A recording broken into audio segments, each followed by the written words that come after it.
আগামী 21শে সেপ্টেম্বর চৌঠা আশ্বিন রবিবার সম্পন্ন হচ্ছে এই বছরের মহালয়া। এই দিনে পিতৃপক্ষের অবসান হয়ে সূচনা হয় দেবীপক্ষের। এই দিন থেকেই মা দুর্গা জাগ্রত হন। ফলে মহালয়ার এই দিনটি একটি অত্যন্ত গুরুত্বপূর্ণ দিন হিসাবে শাস্ত্রে গণ্য করা হয়েছে। এর পাশাপাশি একই দিনই সম্পন্ন হচ্ছে বছরের দ্বিতীয় সূর্যগ্রহণ। মহালয়ার অমাবস্যা তিথিতে যদি সূর্যগ্রহণ সংঘটিত হয় তাহলে এক মহাযোগের সৃষ্টি হয়, আর এই মহাযোগী করা যে কোনো শুভ কাজ 1000 গুণ ফলদায়ী হয়ে থাকে। পাশাপাশি উল্টোটাও সত্য, অর্থাৎ এই মহালয়ার দিনে কিছু কিছু কাজ করা থেকে যেমন আমাদের বিরত থাকার কথা বলা হয়েছে, তার পাশাপাশি এই দিন এমন কিছু কিছু খাবার রয়েছে যেগুলি খাওয়া আমাদের একেবারেই উচিত নয়। বন্ধুরা, আজ এই ভিডিওর মাধ্যমে আপনাদের সামনে আলোচনা করব যে সূর্যগ্রহণ এবং মহালয়ার সহযোগের দিন কোন কোন খাবার খাওয়া আমাদের একেবারেই উচিত নয়, কোন কোন কাজগুলি এই দিন বিরত থাকার কথা বলা হয়েছে, এবং এই মনোযোগে কোন কোন কাজগুলি আমাদের সব থেকে শুভ ফলদায়ক হতে পারে। আশা করি দর্শক বন্ধুরা এই ভিডিওর মাধ্যমে পরিবারের মহা সম্পর্ক বা যাবতীয় বিষয় সম্পর্কে জানতে সক্ষম হবেন। তাই ভিডিওটি সম্পূর্ণ মনোযোগ সহকারে দেখুন। দেখার পর যদি কোনো প্রশ্ন বা মতামত থাকে নিচের কমেন্ট বক্সে অবশ্যই জানাবেন। নমস্কার দর্শক বন্ধুরা, প্রভুগো আমার এই চ্যানেলে জানাই আপনাদের সুস্বাগত। বন্ধুরা, এই বছর 1432 বঙ্গাব্দ 2025 সালে এই মহালয়ার অমাবস্যা তিথি শুরু হচ্ছে। আগামীকাল শনিবার রাত্রি 11:54 থেকে যা থাকছে রবিবার রাত্রি 12:25 পর্যন্ত। সেই কারণে উদয়া তিথি মেনে রবিবার দিন সম্পন্ন হচ্ছে এই বছরের মহালয়া। আমরা সকলেই জানি যে এই মহালয়ার দিন প্রয়াত পিতৃপুরুষদের উদ্দেশ্যে তর্পণ করা হয়।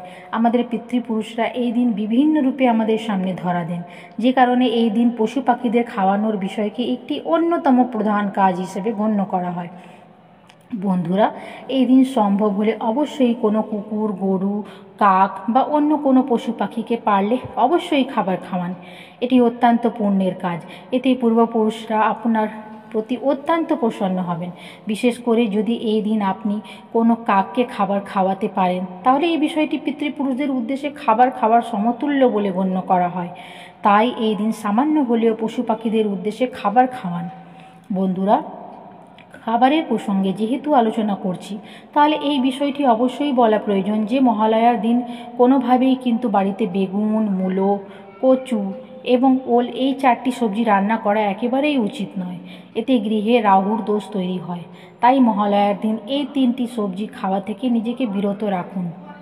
এর পাশাপাশি এই বিষয়টি আমরা সকলেই জানি যে মহালয়ার এই পবিত্র দিনে কখনোই আমিষ জাতীয় খাবার যেমন মাছ, মাংস, ডিম, পেঁয়াজ, রসুন এগুলি খাওয়া একেবারেই উচিত নয়।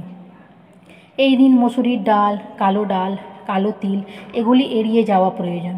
এর পাশাপাশি যারা তর্পণ এবং শ্রাদ্ধের মতো ধর্মীয় কাজ সম্পন্ন করবেন এই দিন তাদের অবশ্যই একদিন কাঁচা শস্য এড়িয়ে যাওয়া প্রয়োজন। আর হ্যাঁ, মহালয়ার মতো পবিত্র দিনে কখনোই কোনো নেশা জাতীয় দ্রব্য গ্রহণ করবেন না। এই সমস্ত খাবারগুলি মহালয়ার দিন অবশ্যই এড়িয়ে চলুন। এই মহালয়ার দিন চেষ্টা করুন সাত্ত্বিক আহার গ্রহণ করতে। সব থেকে ভালো হয় বাড়িতে যদি আপনি বিভিন্ন সবজি দিয়ে তৈরি খিচুড়ি এই দিন তৈরি করতে পারেন তাহলে সেটি অন্যতম পবিত্র খাদ্য হিসেবে বিবেচিত হয়। তবে মনে রাখবেন এই খিচুড়িতে কখনোই কিন্তু বেগুন, মূলো, ওল ও কচু এই 4টি সবজি দেবেন না, এবং ডাল হিসেবে কখনোই মসুর ডাল বা কালো ডাল দেবেন না। তবে অনেকেই এই মহালয়ার পবিত্র দিনে উপবাস বা ব্রত পালন করেন। যদি এমনটা আপনি করে থাকেন তাহলে ব্রত শেষ হওয়ার পর যা উপবাস ভঙ্গের পর আপনি এই খিচুড়ি প্রসাদ গ্রহণ করতে পারেন। বন্ধুরা, মহালয়ার মতো পবিত্র দিনে কখনোই চুল, দাড়ি, নখ ইত্যাদি কর্ম করা একেবারেই নিষিদ্ধ। এই দিন কোনোভাবেই এই সকল কাজ করবেন না। যদি চুল, নখ, দাড়ি এই সমস্ত কাটতেই হয় তাহলে মহালয়ার পরের দিন সোমবার থেকে শুক্রবারের মধ্যে এই যে 5 দিন, এই 5 দিনে এই ক্রিয়াগুলি সম্পন্ন করুন। মনে রাখবেন, মহাষষ্ঠী থেকে বিজয়া দশমী পর্যন্ত এই সকল দিনগুলোতে এই সকল ক্ষৌরকর্ম করা যায় না। তাই এর আগেই আপনি চুল, দাড়ি, নখ ইত্যাদি কেটে ফেলুন। বন্ধুরা, মহালয়ার দিনে বাড়িতে কখনোই কিন্তু পরিবারের সদস্যদের মধ্যে বা অন্য কারোর সাথে ঝগড়া বিবাদ করা থেকে বিরত থাকুন। এই দিনটি শান্তি এবং ভক্তি দিয়ে পালন করা উচিত। এই দিনে কোনোভাবেই গুরুজন, বয়োজ্যেষ্ঠ ব্যক্তিদের অপমান করবেন না। তাদের উদ্দেশ্যে কোনো প্রকার কটু কথা বা খারাপ কথা মুখে আনবেন না এবং বিশেষ করে এই দিন মহিলাদের কোনোভাবেই অপমান করবেন না। এই দিনে বরং গুরুজনদের সেবা করুন। আপনার যে বয়স জ্যেষ্ঠ তাদের পা ছুঁয়ে প্রণাম করে আশীর্বাদ গ্রহণ করুন। বিশেষ করে যদি আপনার বাবা মা বেঁচে থাকে তাহলে অবশ্যই এই দিন প্রণাম করে দিনটি শুরু করুন। আর যদি বাবা মা জীবিত না থাকে তাহলে তাদের উদ্দেশ্যে অবশ্যই তর্পণ করুন। বন্ধুরা, মহালয়ার দিনে কখনোই মিথ্যে কথাও বলা উচিত নয়। এদিন খাবার বা অন্য কোনো জিনিসের অপচয় করা থেকে বিরত থাকুন। মহালয়ার দিনে দান ধ্যান করার বিধান রয়েছে, তাই অপচয়ের বদলে অভাবীদের সাহায্য করাই এই দিনের মূল উদ্দেশ্য হওয়া উচিত। এই দিনে বাড়ি ঘর দূর কখনোই কিন্তু অপরিষ্কার রাখা উচিত নয়। সকাল থেকেই বাড়ির চারপাশ পরিষ্কার পরিচ্ছন্ন করে দেবীর আগমনের জন্য প্রস্তুতি নেওয়া উচিত। তাই চেষ্টা করুন এই দিন সকাল সকাল ঘুম থেকে ওঠার। আর ঘুম থেকে ওঠার পর অবশ্যই চণ্ডী পাঠ, মহিষাসুর মর্দিনী অথবা দুর্গা স্তুতি, দুর্গা চালিসা শ্রবণ করুন। মাকে স্মরণ করে দিনটি শুরু করুন। দেখবেন আপনার দুর্গাপূজা খুবই সুন্দর কাটবে। বন্ধুরা, এই দিন সকাল সকাল ঘুম থেকে ওঠার পর স্নান পর্ব সেরে নিন আর মায়ের উদ্দেশ্যে এই মন্ত্রটি একবার হলেও মুখে উচ্চারণ করুন। আমরা মন্ত্রটি সকলেই জানি। মন্ত্রটি হলো ওম সর্বমঙ্গল মাঙ্গল্যে শিবে সর্বার্থ সাধিকে শরণ্যে ত্র্যম্বকে গৌরী নারায়ণে নমস্তুতে। ওম দুর্গায় নমঃ, ওম দুর্গায় নমঃ, ওম দুর্গায় নমঃ।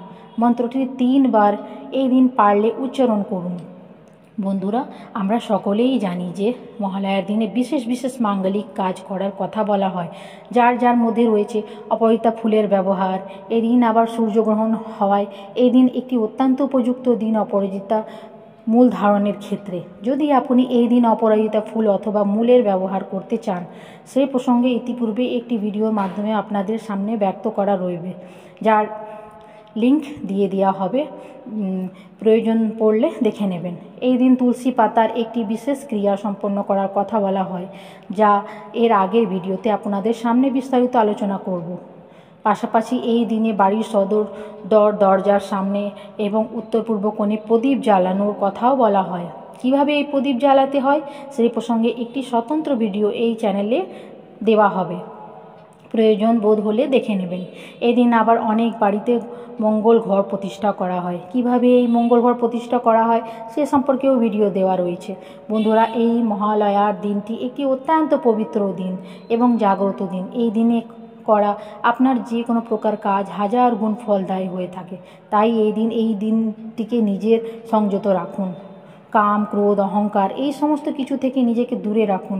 এই দিন পারলে বাড়িতে একটি গাছ লাগান। এই দিনে মনের মধ্যে কোনো প্রকার রাগ বিদ্বেষ না রেখে যিনি কষ্ট দিয়েছে এমন কাউকে ক্ষমা করে দিন।